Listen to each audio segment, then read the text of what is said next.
नमस्कार. न्यूज वनच्या बातमीपत्रामध्ये आपलं स्वागत. रस्ता रुंदीकरण होणार, मात्र सध्या उपलब्ध असलेल्या जागेपुरतेच होणार. यामुळे शहरातील आणि गावातील घरे दुकाने यांच्यावर येणारी संक्रांत आता टळली आहे. अंबाजोगाई केज मांजरसुंबा मार्गे जात असलेल्या रस्त्याचे चौपदरीकरणाचे काम लवकरच सुरू होणार आहे. त्यामुळे आपली घरं आणि दुकाने यांचे आता कसे होणार म्हणून काळजीत पडलेल्या जनतेसाठी केंद्र शासनाने हायवेच्या कामात थोडे बदल केले आहेत. सध्या उपलब्ध असलेल्या जागेमधूनच हा रस्ता बनवला जाणार आहे.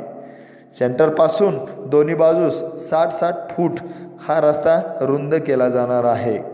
सध्या लोखंडी सावरगावजवळ रस्त्याचे लेवल घेण्याचे काम चालू आहे.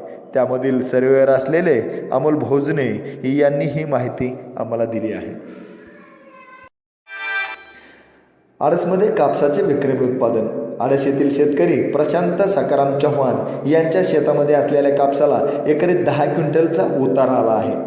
सध्या पण 50 ते 60 बोंडे प्रत्येक झाडात दिसून येत आहेत. बोंडामुळे झाडे जमिनीवर झोपलेली दिसत आहेत.